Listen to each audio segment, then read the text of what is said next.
and we'll go from there. So signing off over to you, Coach O. All Thanks right. for showing up. Thanks, Carl. Appreciate it. So first of all, guys, I really appreciate you guys taking the time out of your evening to spend with me to talk about my absolute true passion in coaching is offensive line play. Currently, right now, I am the head football coach at Shrine High School. But as with anything, when guys come to clinics, and I've done this for a lot of years, they want to make sure the guy that they're listening to actually knows what the heck he's talking about. So that's the only reason I put this coaching experience up here. Is so that you guys, by no means am I an expert, but I am definitely something that I love and have done for a long time. I had coached college ball at Michigan State University as a graduate assistant for the offensive line, specifically working with centers and guards. And I worked with one of my mentors, Jeff Stoutland, who is currently the offensive line coach for the Philadelphia Eagles. Also was offense coordinator at the FCS level at Campbell University in North Carolina.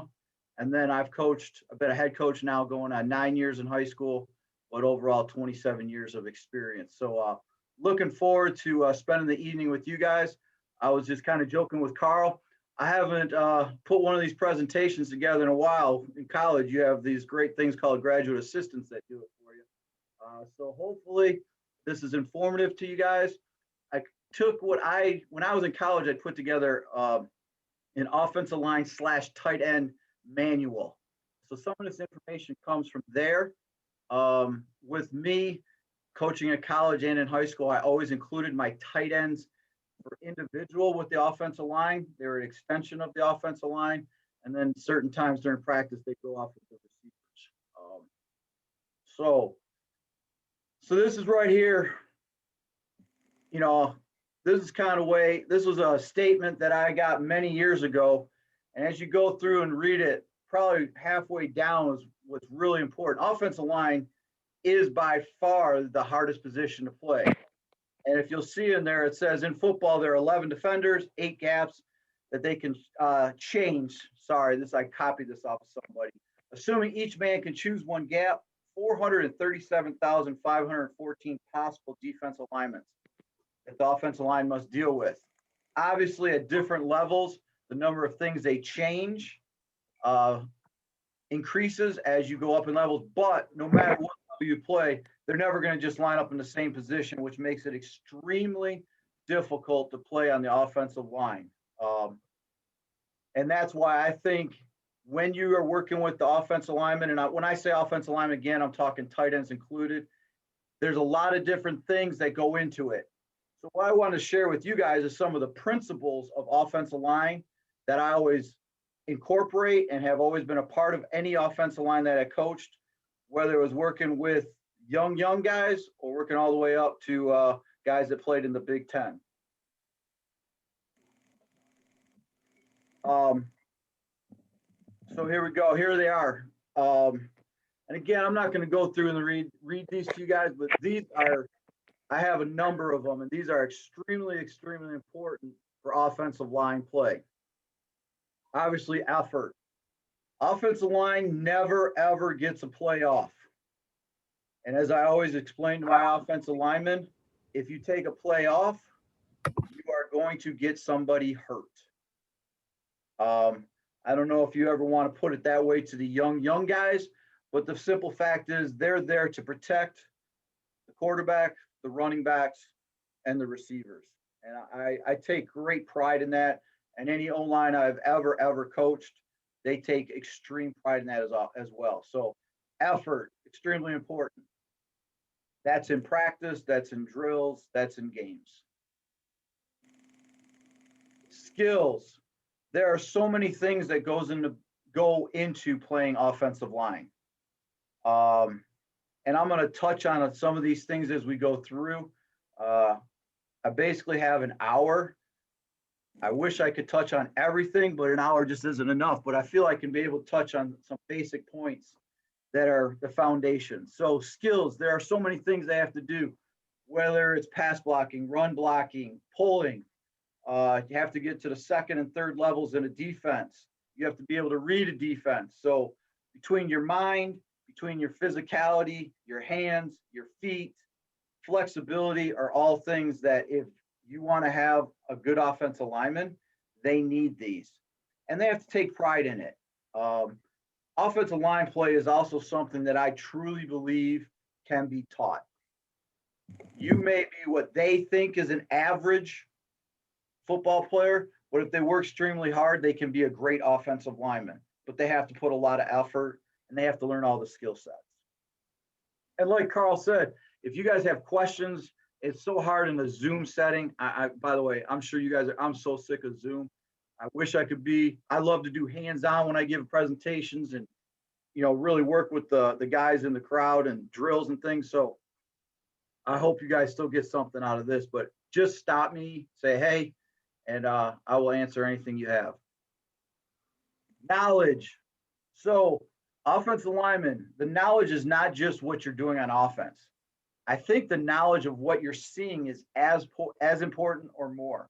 So your defensive schemes, your fronts, blitzes, coverages. Now, again, maybe at the CYO level or the youth levels, you don't want to get too in deep because you don't want them to freeze up. But I still think they have to have a general idea of defensive schemes. 4-3, 4-3 box. They may not have to know that it's an over front and under front, but they need to know what a 4-3 is, or a 5-2, or a 3-4. And by knowing those, then they also know how many are in the secondary. I think that's really, really important to start to get that general knowledge of what defenses are. Strength. No matter what, I know in football, everybody's got to lift weights or work out or condition or whatever it is. But at the offensive line, they can't miss sessions. They can't miss, whether at your guys' level, you're maybe doing a push-up session or a squat session or whatever the case is. They cannot miss. Strength is so important. They have to be able to control their defender. And you'll see here, I say, and this I truly believe is at any level, withstand the punishment of a long season. Again, offensive linemen don't get plays off. They are getting hit every single play. It's the only position on the field that gets hit every single play, because even now in the defensive line, you might read a defensive end might drop into coverage, whatever the case is. Offensive linemen have to withstand the punishment. Toughness, whether that's physical toughness, mental toughness, whatever it is, offensive linemen have to be, and we got a lot of position coaches here, but they got to be the toughest guys on the field. No questions asked. They set the tempo of your team. And I've had some great offensive lines. I was at Campbell University. My offensive line, 3 straight years, was top 10 in the country in rushing the ball, top 10 in the country in protecting the quarterback and least amount of sacks given up, and top 10 in the country in least negative plays. They have to be tough play in and play out. Again, these are the principles that I believe offensive line should be your foundation. Anticipation. Now, this is something that I kept in here, and I know that can be sometimes a little bit tougher as they're younger, but it can be as simple as teaching them how they line up on you, whether it's a tight shade, it's a head up, or an inside shade, and what they're trying to do. What gap are they trying to go to? Are they going to do a little movement, or are they moving over so they can blitz a linebacker? Those are things that I truly believe can be taught at any age. And then as the defenses become more complicated, they have to anticipate more. So as I say, they have to play smart. There is no such thing as a dumb offensive line. And to be very honest with you, in this day and age, there's no such thing as a dumb football player. But they have to be smart. They have to know that what everything is going on. Conditioning, we've touched on that. But again, no playoff. They have to do as many sprints and as much running as a receiver or a running back. Now, I'll admit, I understand how the fat guys are. And so a number of years ago, I went to a no huddle simply to take some off of them of their conditioning, to give them a breather. Back in the day, I used to clap the hands, sprint to the line 5 or 10 yards. I was like, this is stupid making these guys sprint when they're getting beat up every single play. So when I went to a no huddle in college, when I was at Campbell, the linemen actually brought me gifts because they were so happy that they did not have to worry about it. And then the great thing for a lineman is when it's no huddle is they get to see how the defense lines up and they get a head start on that. So, but with that being said, conditioning is extremely important. So the line, we always establish there's a reason it's called the offensive line. Okay.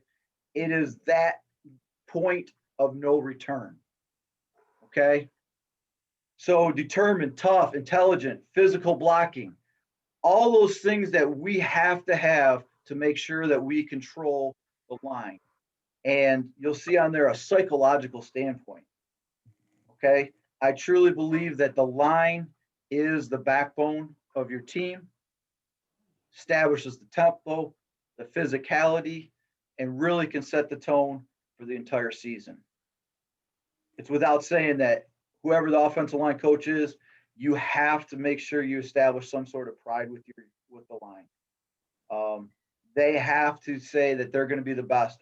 In this case, is when I was in college, high school, be the best in the state.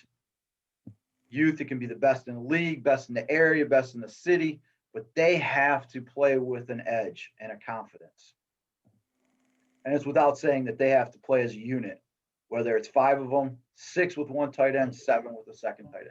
They have to play together. So those are the principles that I always use for my foundation for all my offensive linemen, again, no matter what level it is.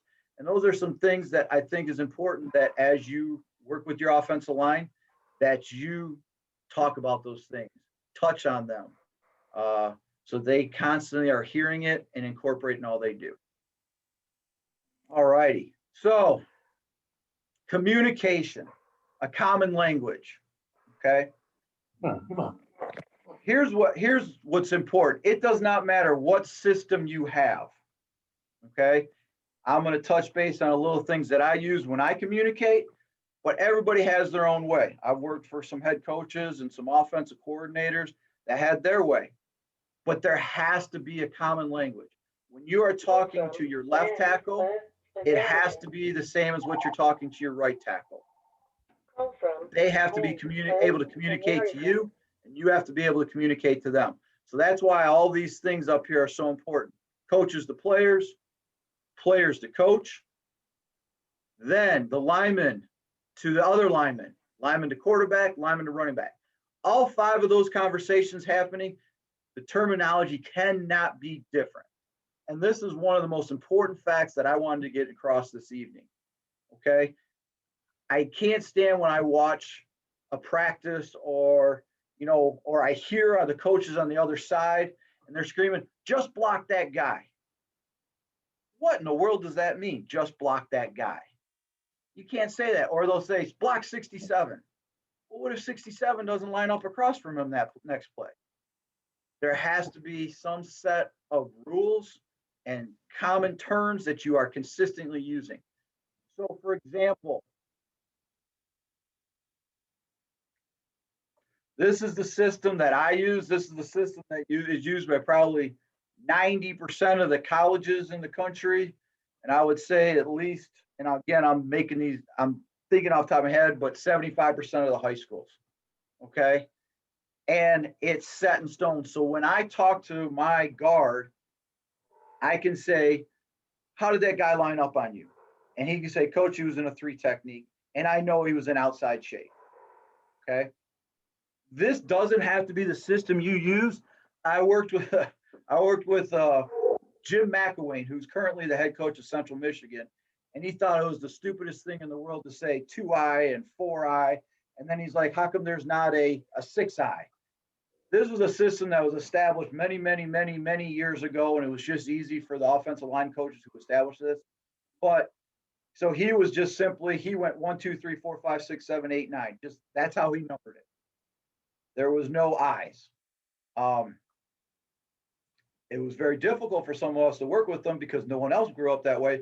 But again, you have to have a system, and whatever it is, make sure that everybody who plays offense knows it, And to me, I think you might as well establish it on the defensive side so everybody is communicating the same way. Okay?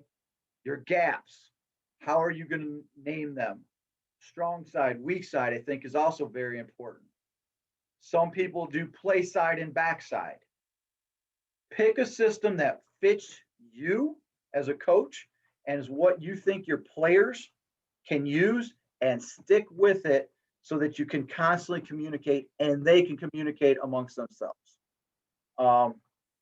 With that being said, I just pause here. Does anybody kind of have any questions about what I'm talking about with the importance of communication and coming up with some sort of system with how you talk about the defense and how they're lining up?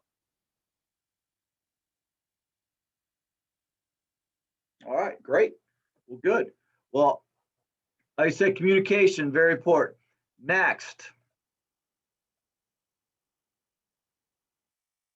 These are the three things that are very important factors for an offensive lineman. Knee bend, okay? Base width. Everybody, according to how tall they are, that width of your legs and how you're going to be stable changes. So you have to adjust for each player. And then balance and maintaining that balance from the beginning of the play to the end of the play. So I'm going to go over some of those things that I think will help with that, some drill work. And these are all things that are the basis of when they're starting out, whether it's in third grade, whether they're just starting in seventh grade. And even when I coached in college, every single camp that I ran, I always started with this with the offensive lineman. So stance. Now, there's always a discussion of whether 3-point stance, 2-point stance, things of that nature. I'm going to talk about 3-point stance. If you come and watch us play, there'll be some times where you only see the center and the two guards and the tight end in a 3-point. You might see the tackles in a 2-point. We adjust according to plays. We adjust according to down and distance. And there's times where I adjust according to the ability of the person playing offensive tackle. So these are the basis of what I think for a 3-point stance for guards, tackles, and tight ends. Feet are parallel at armpits width. Okay. Now, as we adjust that, okay, we will simply take whatever hand we put down, and we always put, if we're on the left side, left hand down, right side, right hand down, and that's because it parallels your footwork in both a zone blocking scheme and a gap blocking scheme. So that's very important. Now, you may have some guys that only can get in right-handed stance. I would love to see guys who could get it in a left-handed and a right-handed, but so be it. If that's not what they can do, you got to adjust with what you have.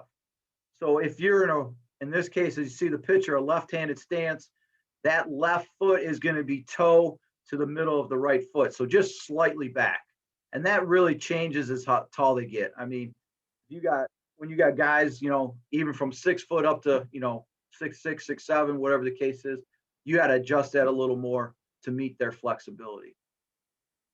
This is huge. Weight is on the inside half of both feet. Okay, I always tell the guys, pretend like you're squeezing a beach ball or a watermelon or something that's between your legs. You got to hold it. The weight's got to be on the inside. The minute it gets on the outside, you lose your balance completely. Knees are bent, obviously. That's where your power comes from, your angles. So now, when I say stretch your hand out, so we go through a progression, and I'm going to talk about that later with drills, but you want to stretch that hand out to create the balance. So as your hand comes forward and then drops down, your hips and your butt sink, and that's where you get your balance and your stance. And then some people have different ideas on where the offhand goes. Where you see in this picture is pretty much where I have my guys. It's going to be right there at the side or the side of their leg ready to punch. Back flat, tail tucked in, faces up. And then again, to get that power in the inside part of your body, your knees are slightly turned in. Again, those are the stances for the centers, the guards and the tackles. Next one here is your center stance. This one, the feet are parallel. We do not adjust them. The other one, again, we would start in parallel and slightly adjust them to a left-handed or right-handed stance. Obviously, stance balanced, step and snap, and again, your face is up. So this one is you're just squatting down, and instead of your hand on the ground reached out, you're going to have your hand more straight down to be able to snap the ball and to step at the exact same time. Any question on stances? Really, I see at the younger level, too many guys with all their weight on their hand and too much going forward. And that is a habit that's very hard to break once they get to high school or once they get to college. We want to have them, the weight sitting back, because they got to obviously be able to move right and left. I always talk about the difference between an O-line stance and a D-line stance. So as you look here, you see the offensive line, you'll see right there, 60 to right guard, or you see the left tackle, you can see barely have the fingers on the ground, okay? No pressure, able to move laterally or be able to set back as a pass pro, and you see their weight evenly distributed. Now, if you take a look at the defensive line, all their weight is forward, okay? Feet are back. Usually they're in a 70-30 stance, 70% of their weight on their hand, okay? So, because they're get off the ball, and they're trying to get to their gap and go and make havoc. Two completely different stances. You should never, ever see an offensive lineman and a defensive line stance. You should be able to tell the difference between the two. Very important. Drills. So this is the worst part of doing a presentation by Zoom, is because not being able to fully show this. I don't have all the cameras and stuff, the bells and whistles to follow me around. And I knew if I started moving around, you guys would be looking at a blank screen. So I tried to explain this out as best possible. First drill I do is stance progression. I do this continuously. I do it for even at the varsity high school level, the first 2 weeks of camp, we do it every single day in individual. It's one of our everyday drills. So I say these commands: feet to the line, okay? And then they put their feet to the line, toes on the line. I wish I had an area where I could put them in 5x5, 5 yard by 5 yard squares. That's what I had in college. Everybody had their own. And I could do all my drills in there. It was very easy for landmarks. If you guys are lucky enough to have all that, I would highly, highly suggest painting those somewhere for your offensive line. We used to call it the pit. I definitely won't be doing that anytime soon here. We are fortunate enough to have construction going on our brand new field right now as we speak. Hey, Laura, I did get a hold of her, and she thinks her daughter will do it, and 2 or 3 of her friends. And they live back here on, is it Serene Court or Passive? Somebody's on here. He's a senior at Stony Creek. Somebody's mic's on. She's just going to confirm with her daughter and then ask her daughter for a couple friends. Is that Rich? Rich, your volume. Thank you. All right. So feet to the line. Then if you're in a right-handed stance or left, or if you want to teach them both, slightly move back the hand you're putting down. And then I say squat and hold. Again, it's not natural to be in an offensive line stance. So their muscles got to get used to that bend, their quads, their hamstrings. So we will do that a number of times without ever getting in a stance. Just hold it, get that good burn going. Then I'll say reach out with your hand. So literally, they're going to take their hand and reach it out in front of their nose as far as they can. As they reach their hand out, their butt and hips would slightly go back. If you remember in the previous slides, it said tuck your tail. Reach it out, hips slightly go back, and then I'll say hand to the ground. It simply just drops almost like an elephant dropping its trunk, and no pressure on their hands. We will do that a number of times. And again, the guys got to get used to getting in that stance and being comfortable and not sore. So that is an everyday drill for me. Then you'll see their next step progression. So when I say step progression, we're going to start with one step. and load your hands.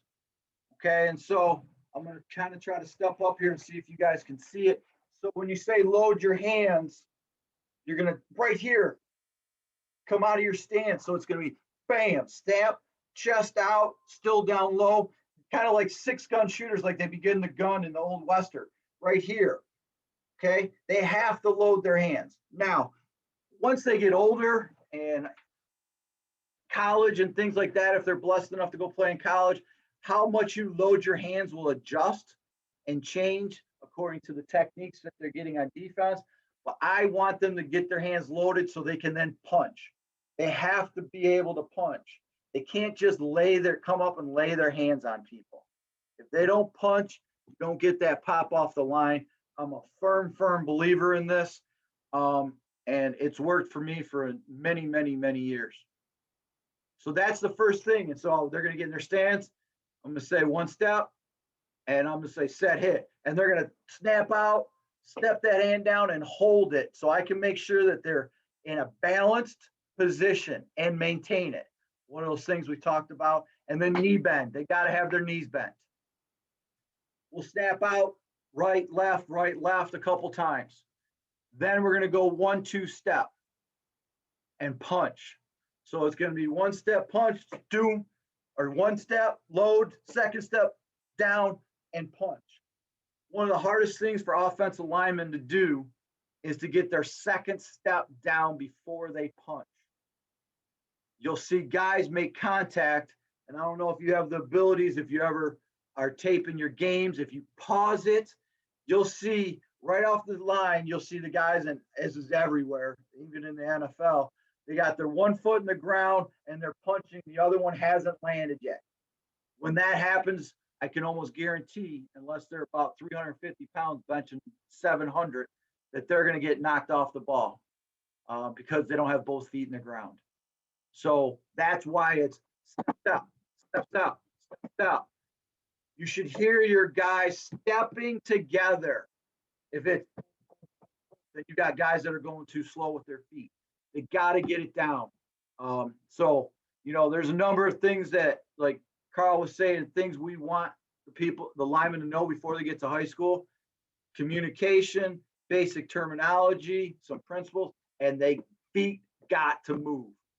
Feet first, punch after. Feet first, punch after. It's very difficult because they want to reach. And then you're going to see 1-2 steps, punch, and then duck out. We don't run out as offensive linemen. We duck out. Feet got to get on the ground quick. All of our weight's got to be on the inner part of our legs, inner part of our feet, and we got to get our feet down. I literally, in my weightlifting sessions, all of my football players, to start them, do what we call a duck with weights. It also helps to strengthen their ankles, but to get them used to it, because you never know who's going to play offensive line. But again, I use it as a way to get them loosened up. So extremely important. So those are everyday drills for me. So you're going to see right here, this is a great position. You're going to see how the weight's on the inside of his feet. Knees are slightly in, nice flat back. Okay, so this is a drill for balance and fitting up correctly. So before we even get him in this fit position, I'll have the guys just duck, and I'll set up cones. We'll do an angle duck. We'll do a square duck. We'll be in the shoot and we'll duck, whatever the case is. We'll start real slow, and then we'll pick up the pace. The other thing when you're ducking, very important, remind the kids that their hands are sledgehammers. They can't just gently put them on a defensive lineman. It has to be, they got to be hammers. Palms up, boom, boom. They got to hit. They got to hit them. So when they're ducking, they're constantly, their arms are up here, pretending they're hitting something. Very important. Next drill, it's called fit, which you see right here in the picture. Okay, they'll just get a good fit in there. You know, times have obviously changed in football, and I've been doing this for a long time. It used to be, when I coached in college, we called it hat and hands. Well, you can't say that anymore. You got to keep your head out, and with good reason. Too many concussions, too many guys getting hurt. So now it's all about hands, hands, hands, and having your eye level be nice and low. And you'll see here, tuck the neck in, eyes up, but not making contact. Very important. So this is a great fit. We'll do that a couple times, and then I'll say, okay, fit drive. So the next progression in the drill is fit it up, and they'll say drive. Excuse me. And they're going to duck out, keeping their arms right here in this great angle, and drive them out. Blow the whistle, drill's done. Next part is fit, drive, finish. And when they finish, they want to extend their arms. So many guys you'll see on shields or dummies, the dummies all the way above their head, very, very unrealistic. Not many guys that can pick up a defensive lineman. So we want to go with fit, drive, finish, and we want them to extend and push out and lock their arms. And if they get them off the ground a little bit, great. I teach my offensive linemen to play through the whistle, not to stop on the whistle. Is it a little bit on the edge? Absolutely, but I never want them to stop before the play's over. Next drill here is called a 3-punch drill. Very simple drill. Highly suggest you do it on shields, having your guys hold shields, the defensive guys. And so we talked about how you got to get that second step down. So in the 3-punch drill, you already have taken your first step, okay? So the guys are literally, if I'm saying they already did with the right hand, okay, right foot, excuse me. So now I'm gonna say hit, they're gonna step left foot and punch, okay? So we do 3 punches, okay? They reload every time. You wanna watch as a coach that they're getting that second step down. They've already stepped with the first, so this should be easy. But what many guys do is they always false step. They want to go backwards before they go forwards. So make sure that they're stepping forward, okay? Little advice, do not do what I did when I was in college coach, and one of my big damn tackles, 6'9", 330, constantly false step. So I told him, I put my hat down there, and I said, step forward, don't step my hat. You know what that son of a bitch did? He stepped right back in my hat and put a hole in it to prove a point. So don't put your hat down or put your foot behind them. Put a shield behind them or a dummy or something like that. Especially if they're a little tired that day. They'll take full advantage of it, I can promise you. And you'll see boards and shoot. So that's going to bring me to my next slide here. All right. I know a lot of guys have gotten away from boards, especially at the high school level, and I do not know why.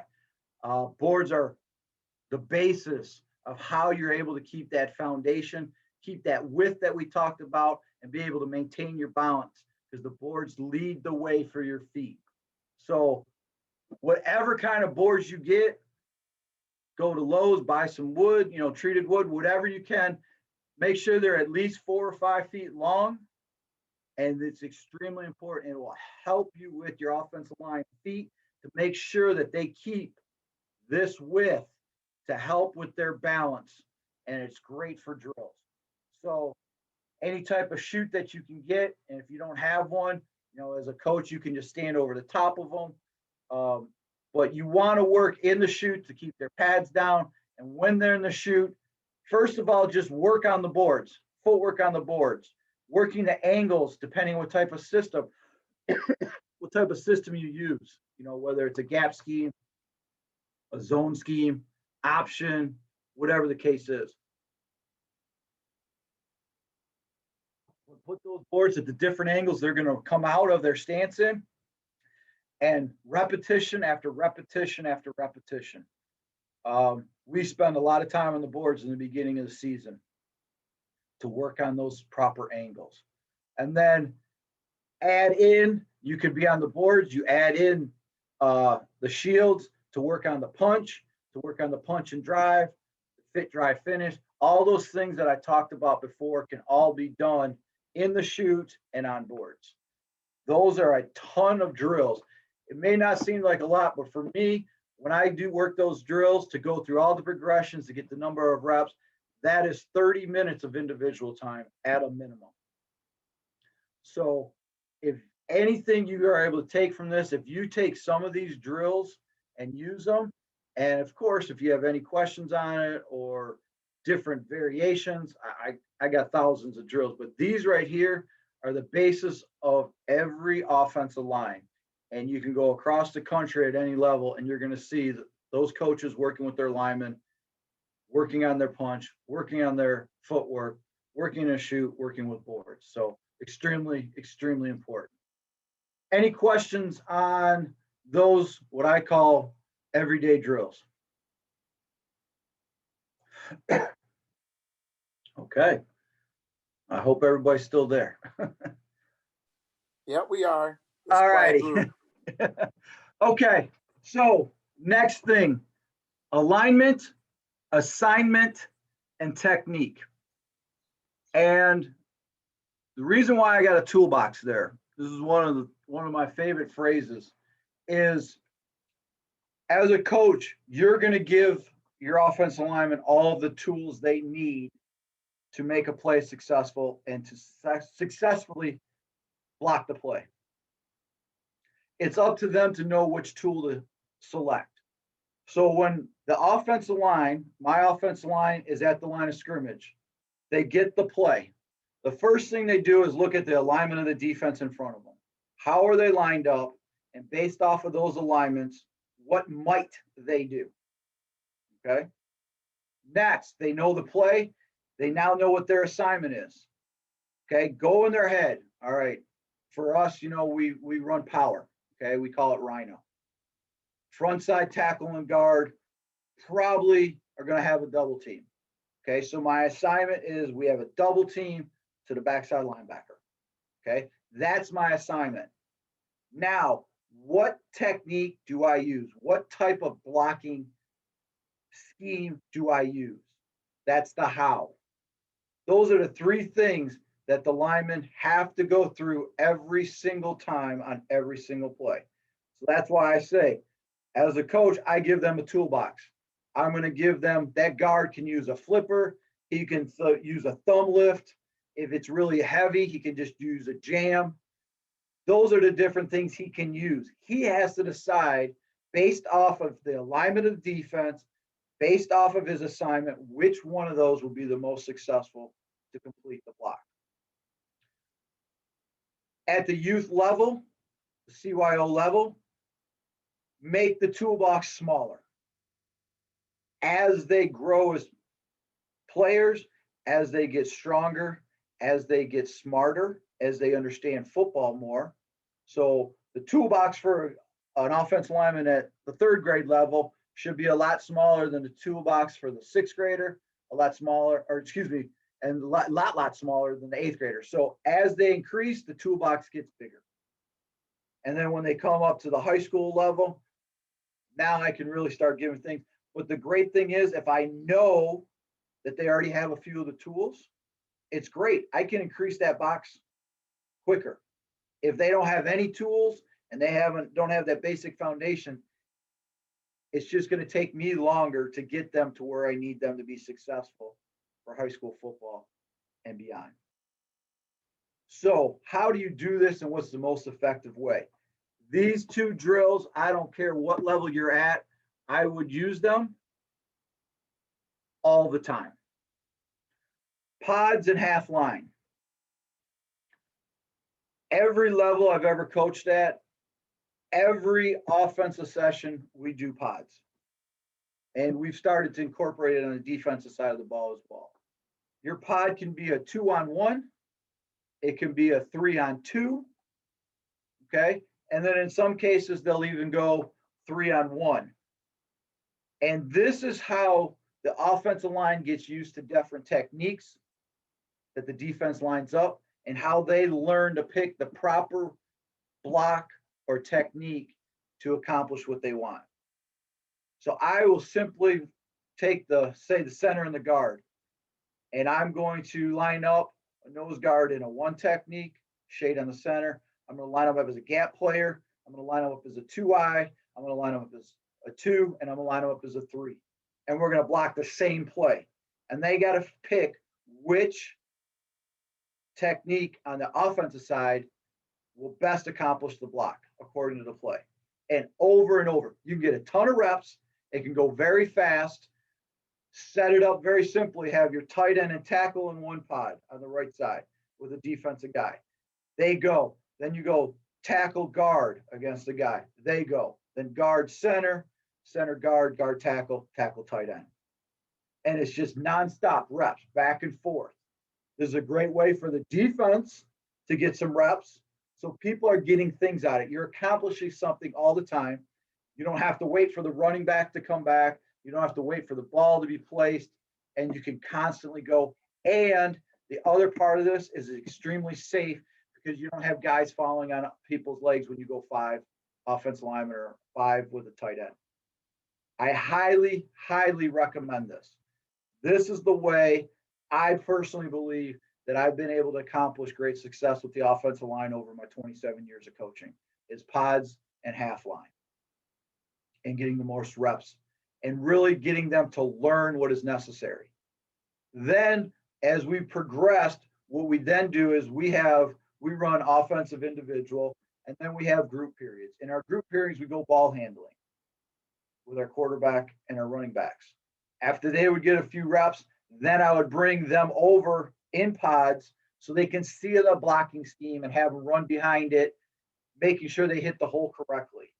Again, there's no tackling or anything like that.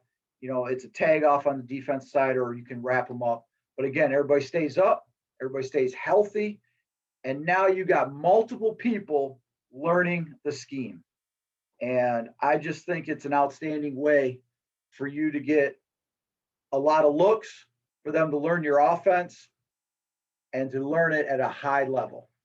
So I highly, highly recommend pods and half line. And it does not matter what system that you run at all. Pass protections. I know I haven't really touched on this. And I went back and I really thought about what to talk about with this. And I think the simplest thing, and this is where we start all of our pass protections, is play action off of your top runs and a slide protection with what I call Bob big on big philosophy. Okay. They're the easiest to incorporate because when you go play action, okay, you are basically just teaching it a run play, run blocking scheme with the quarterback throwing the ball and the offensive lineman not going downfield.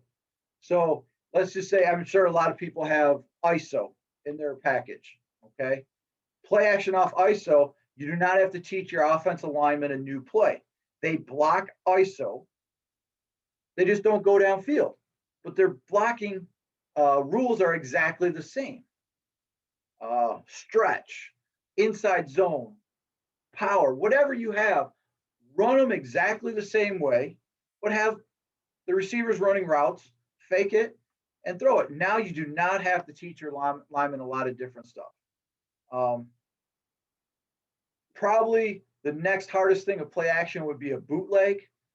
That can be a little bit complicated, but I think if you work at it, especially at the 7th and 8th grade levels, you can get it accomplished where you have the offensive lineman going one way, pull the guard, have some counter action, and boot your quarterback out.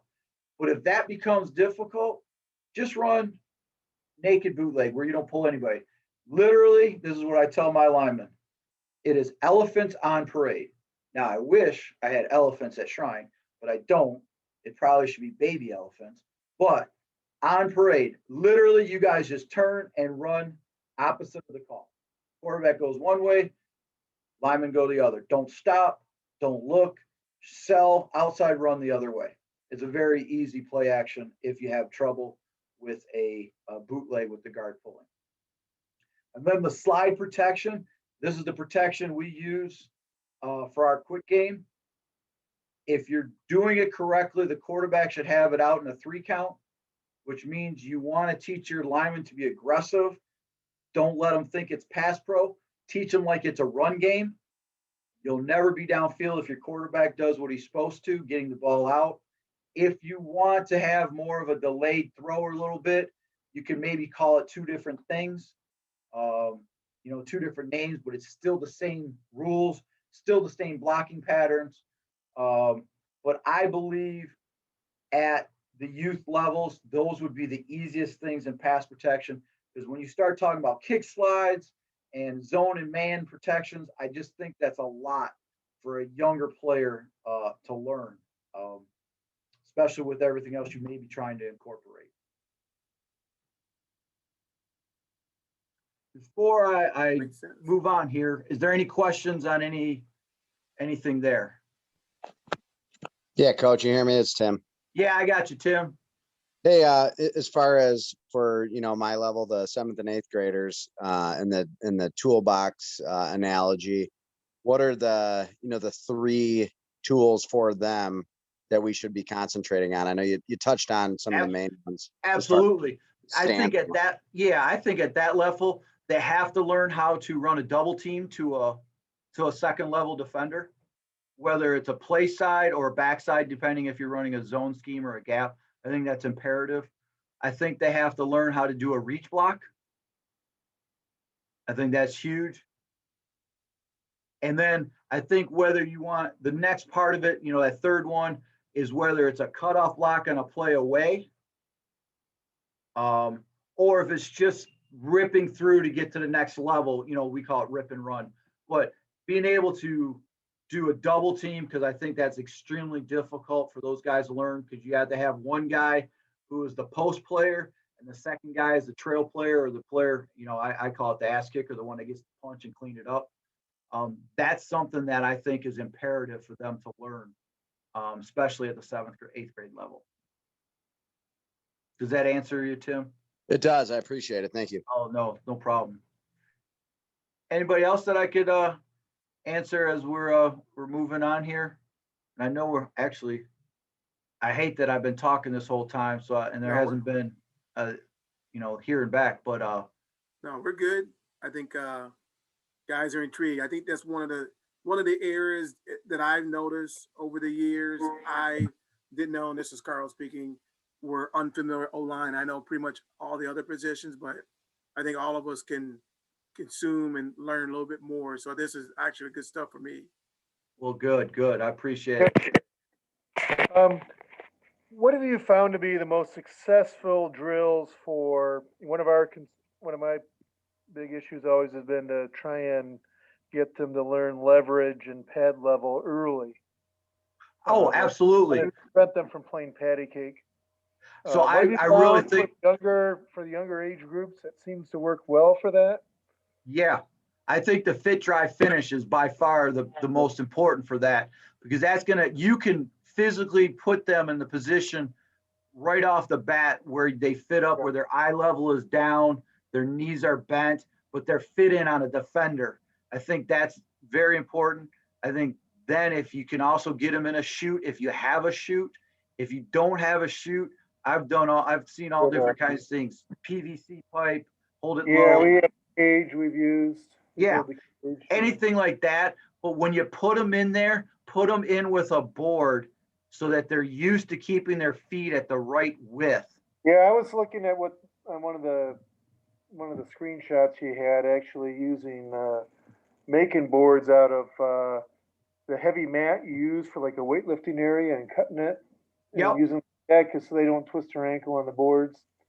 Yep, absolutely. I was thinking of using that type of material to make it a little bit safer on the board work, to keep their wide base, but they won't roll an ankle on it. No, that's great. That's a great idea. Yeah, it's anything that you can get. It doesn't matter how thick it is or how high it is, off the ground. I have to do a little bit higher one because I need the guys with our stretch work to be able to step over the board. If I had it too low, my lazy son of a guns would cheat it. Yeah, and the biggest thing I've struggled with over the years is trying to come up with a blocking assignment terminology where we can have a wristband with a rule, with an acronym that represents their progression on a rule. Goo or oil or whatever you yeah, I know. I definitely know what you're talking about. That Personally, I've never done that because I've seen people with wristbands, and if they change something on the defense and they look at the wristband and it doesn't fit to what they changed on the defense, you get that old crap look in their eyes. But simple rules that I've always used is man on or man on, inside, off, things like that, it maybe is, it can always, I always use comma in my rules instead of ands or ors. So if the first part of the rule works, you don't move to the next part. Yep. If it doesn't, then you go to the next one. Yeah. Yeah, that's a good point. Yeah, that's kind of how we do it in high school. Okay. Thanks. No problem. I also think, guys, with regards to those blocking rules, something very simple is if you're a gap scheme, the guy should understand that a gap scheme means doubling back. If you're a zone scheme, it means doubling play side. Yeah.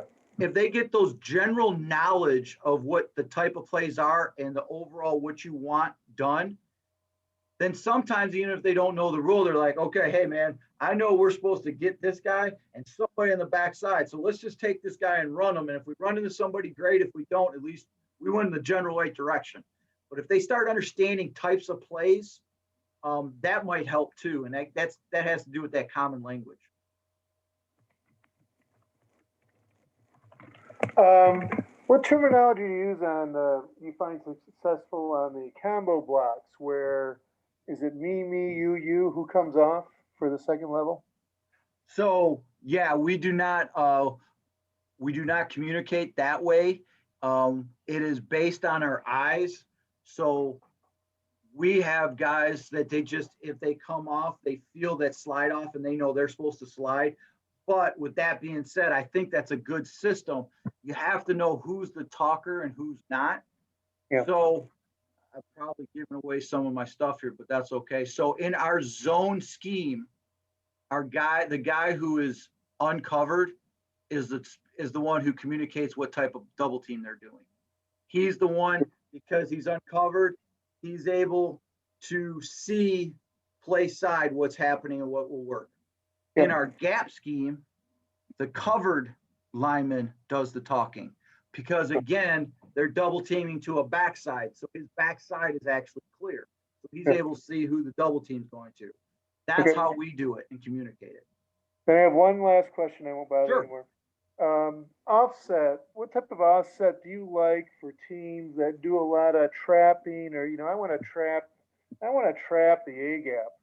I want to have a no trap. Are you offset helmet on the hip of the center with a shotgun so that the quarterback's not in the way, or? No, well, so we do it always that you said. So it'll be offset. We do, what we call pistol, and we'll do under center. Are you a shotgun team or an under center team? Well, it all depends on who we have. Understood. From one year to the next. I mean, I like, for that type of stuff, I like the shotgun because it gets the quarterback out of the way of a quick pull. The quarterback, slow snap, you get a slow snap, the quarterback's in the way, we run into him. So understood. So then if we're not offset enough, then we don't get a good angle on the block because really that short trap is almost a downhill block. So it's like a mesh. So my key points on when we run our trap is that the running back goes to the side of the guard that's pulling. That's the first thing, so he can get on his back hip and see it. I know that's different than some people, but I think it helps with the vision. Second thing is, since we're giving, we want the ball to hit in the A gap, just like you were saying. Our quarterback footwork is always going to step him back where his body actually is in the A gap that the running back is running to. So we never just open straight. We're kind of getting out of the way. So it's almost like the old-fashioned midline zone where the quarterback's got to step out of the way. Yeah. And that way because the running back's got the hardest damn job. So make it as easy as possible Yes. on the running back so he can Yeah, see what's it's, happening. Yep. And get the hell out of the way. Great play if you can run it. We've It's struggled phenomenal. to run it. Yeah, I love trap. I love trap, and I love it out of the shotgun as well. And we are, same thing. We'll adjust it. Short trap. If you have a gap defender, and that's Yeah, why it's so important to get out of the way, because if you got that 2-eye or even a one technique, you still want to run it. At your guys' level, I don't think you're going to be, having the quarterback check out of the plays, but you want them to still be able to run it. So that quarterback's got to get the hell out of the way so the running back can hit the A gap. and then your trap man rule is first man on or past the gap. That is exactly right. Now I'll be honest, we don't trap at our level, we don't trap a shade, so we'll adjust it to the first Yes. guy outside the A gap. Yep. We have communication to audible out of that. Yep. Yeah, it's the talking is a challenge. It is a big challenge, and that's why that slide with communication was so very important. Yeah, I agree with that. That's like number one almost. Just make them talk. Yeah, and make them talk the same language. Yep. I can't emphasize that enough. This is just a little bit of some of my thinking on offensive line play. The biggest thing is that second paragraph. Blocking skills can be developed more than any other phase of football because it is the most unnatural task. Patience, many hours, many hours, guys. So don't get frustrated with those guys. I think, especially if they're in there and they had dreams of being a wide receiver or scoring touchdowns. And I can give the perfect example. I got a kid that's going off to the number 3 junior college in the country to play football and have a legitimate chance to play big time football and go on from there. And the first 2 years of his high school career, thought he was a wide receiver and a free safety. And now he's getting paid to put his hand in the dirt. And it takes a lot of time and patience and understanding. So I really think, though, that you can develop anybody if they have the mindset to be an offensive lineman. Last thing, guys, is our youth football camp dates. Welcome to everybody. We go over all the skill sets. I personally are coaching everybody. And then obviously we'll be coaching the offensive linemen. And then I'll have players there. So please, if that's something you're interested in. Also, I don't have it up here, but if you ever want to come to a practice, you ever want to just talk football in the summertime, I'll have my contact information up here. You're always welcome. Open door policy. I don't have any secrets. This is another thing that I think we talked about it. Knight's Power, we call it Knight's Power Strength and Conditioning Program. It's something I brought here when I came to Shrine a number of years back. This is open for all grades 5 to 12. We spend, 2 hours and 15 minutes, and they get lifting in, speed training, plyometrics. It's for all grade levels. Obviously, I adjust the exercises according to their experience. And then right there is my contact information. I know Carl said he taped this. If you ever just want the slides, just shoot me an email, call me on my cell, text me. I'll be happy to share, like I said, and I'm happy to share anything, open book for anybody. I don't know if there's any other general questions or anything on the slide. I'd be happy to answer anything. I have one last thing. Sure, Jerry. What is Kennesaw? Do you know Kennesaw State University? Say that again.